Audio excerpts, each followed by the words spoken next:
ശഅബാൻ മാസം ഒന്നാമത്തെ രാത്രി സൂറത്ത് ദുഖാനിലെ ആദ്യത്തെ 8 ആയത്ത്, നമ്മളിപ്പോൾ സൂറത്ത് ദുഖാൻ ഓതുന്നില്ലേ, അതിൽ 8 ആയത്ത് റബ്ബുക്കും റബ്ബു മനസ്സിലാക്കണേ, ആബായിക്കുമുൽ അവ്വലീൻ. ആ 8 ആയത്ത് യശാ നിസ്കാരത്തിന് ശേഷം നിസ്കരിച്ച് ഉടനെ തന്നെ പോകണമെന്നില്ല, സൗകര്യത്തിന് ഒതുകൊടുത്തിട്ട് കിബിലക്ക് മുന്നിട്ട് ഇരുന്നിട്ട് 15 പ്രാവശ്യം ഓതുക. എത്ര പ്രാവശ്യം? എന്നിട്ട് 15 അല്ലാണ്ട് 15 8 പ്രാവശ്യമല്ലേ, അങ്ങനെ ചില മനസ്സിലാക്കിയിട്ടുണ്ട്.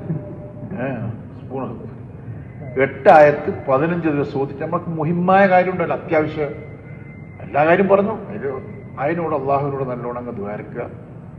15ാം രാത്രി വരെ, അതായത് ബറാത്തിന്റെ അന്ന് രാത്രി വരെ, ബറാത്തിന്റെ അന്ന് രാത്രി അത് 30 പ്രാവശ്യം വർദ്ധിപ്പിക്കുക. ബറാത്തിന്റെ അന്ന് രാത്രി നമുക്ക് സൂറത്ത് ദുഖാൻ അശാമാവിന്റെ ഇടയിൽ ഫുള്ളായിട്ട് ഓതും, അതല്ല കേട്ടോ. അങ്ങനെ ഓതിയാൽ ഫത്തറൽ അജായിബാണ്, നിന്റെ മുറാദുകൾ ആശലാകുന്നതിൽ അത്ഭുതങ്ങൾ നിനക്ക് കണ്ടേക്കാമെന്ന് ഇമാം യാഫീനെ പോലത്തെ ആൾക്കാരൊക്കെ പറഞ്ഞിട്ടുണ്ട്. അതുകൊണ്ട് വേണമെന്ന ആൾ ചെല്ലിക്കോ, നാട്ടിൽ വിളിച്ച് പറഞ്ഞോളൂ, ഇന്നെ വിളിച്ചു നാളെ പറഞ്ഞു. കാരണം നാളെ രാത്രി മയക്കാം, നമുക്കറിയില്ല. എല്ലാവരും ചെല്ലും. വൈദവ ഒരുത്തന് മറന്നോ എന്ന് വെച്ചോ, ഏത് സാരി രാത്രി മറന്നാൽ രാവിലെ കഥ വിട്ടാൽ മതി. ഈ ഒരു ഓപ്ഷനും കൊണ്ട് എല്ലാവരും മറക്കാൻ നിൽക്കരുത് കേട്ടോ. 1 മുതൽ 8 വരെ ഹാമീൻ എന്നിട്ട് റബ്ബുക്കും റബ്ബാബായിക്കുമുൽ അവ്വലീൻ. ഇത് നിങ്ങൾ എഴുതി വെക്കണം കേട്ടോ. ഇതെല്ലാ കൊല്ലവും അൽഹംദുലില്ലാഹ് ഞാനിവിടെ വന്നിട്ട് 38ാമത്തെ വർഷം പറയുന്നുണ്ട്. 39ാമത്തെ കൊല്ലായി തോന്നുന്നു.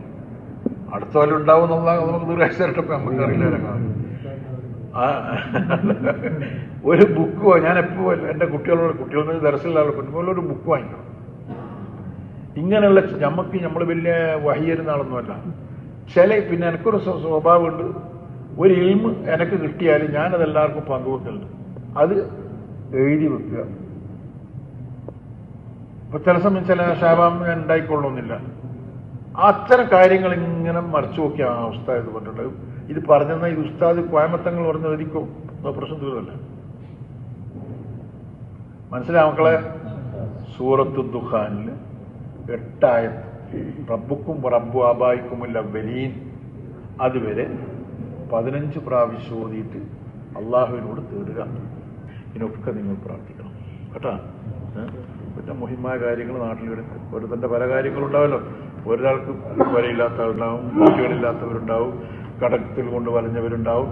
ഇതിനൊക്കെ വേണ്ടി നിങ്ങൾ പ്രാർത്ഥിക്കുക.